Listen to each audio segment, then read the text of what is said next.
Avec G20 en maths, il n'y a jamais de problème, mais que des solutions.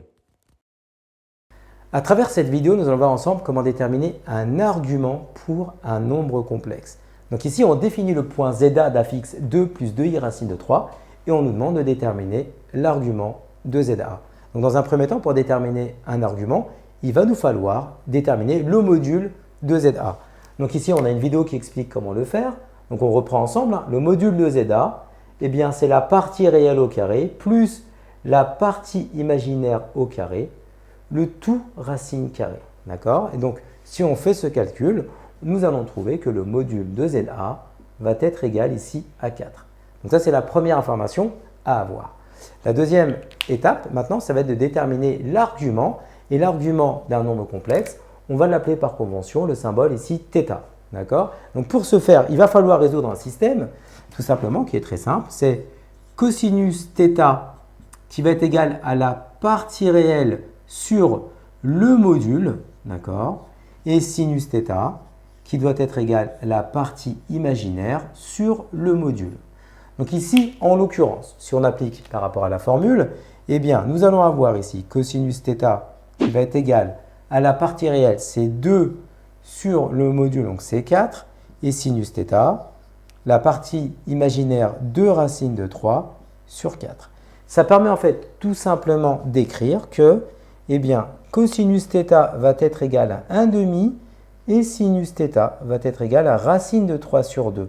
Et à partir de là, il va falloir s'aider du cercle trigonométrique qui va apparaître en haut à droite. Ici, le cosinus θ qui vaut 1 demi et le sinus θ qui vaut racine de 3 sur 2, eh bien, on vous l'a affiché en haut à droite. Il faut connaître ce cercle trigonométrique. Vous avez trouvé que θ est égal en fait à pi sur 3 modulo de pi. Et donc, une fois que nous avons l'argument que nous avons trouvé, on va pouvoir maintenant géométriquement représenter le point ZA. Donc ici, ça va également apparaître. Donc le point ZA, nous avons le module de ZA qui est égal à 4.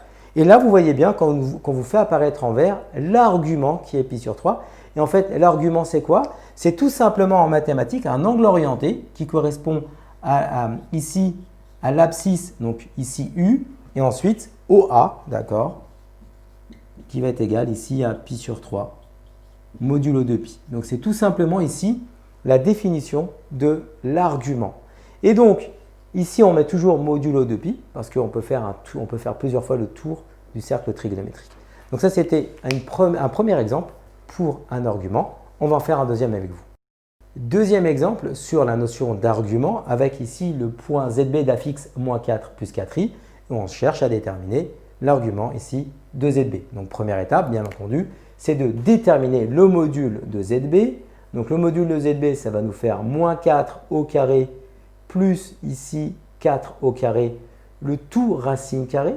Donc ça va nous faire ZB est égal ici à racine carrée, donc 16 plus 16, 32. Donc racine carrée de 32, d'accord.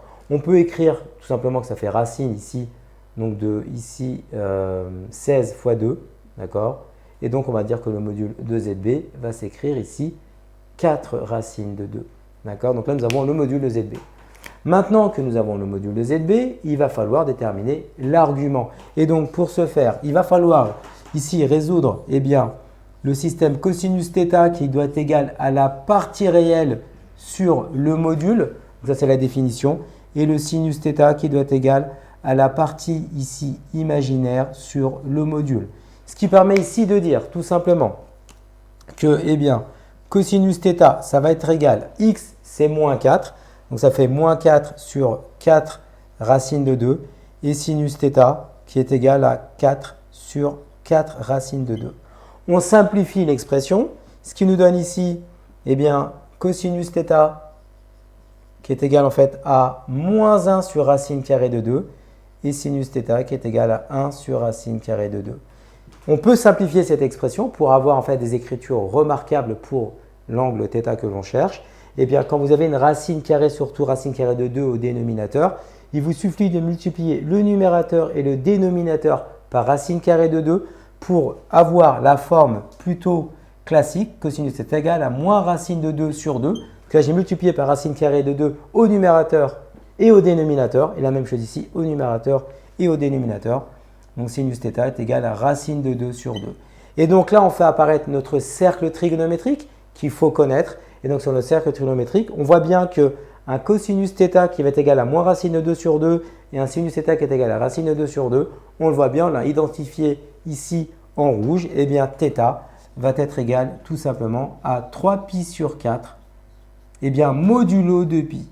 Et donc à partir de là, on est maintenant en mesure de pouvoir vous représenter graphiquement le point ZA. On a modélisé en bleu, vous le voyez ici, le module qui est égal ici à 4 racine de 2 et on fait apparaître l'argument θ, 3pi sur 4. On rappelle que l'argument, c'est l'angle orienté qui est en fait avec l'axe des abscisses U et OA et donc qui va être égal ici à 3pi sur 4 modulo de pi.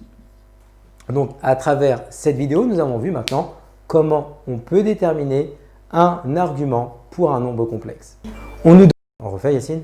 Yacine, on peut mettre les téléphones en mode spatial ou pas, non? Mon téléphone, c'est ta tablette à côté de toi.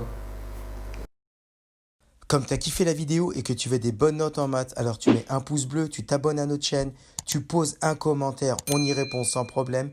Ensuite, on t'embarque avec nous sur g20enmaths.com. Des exercices corrigés, des détails de ouf avec ça. Plus d'excuses pour pas avoir de bonnes notes en maths. Et bien sûr, rendez-vous sur nos réseaux sociaux.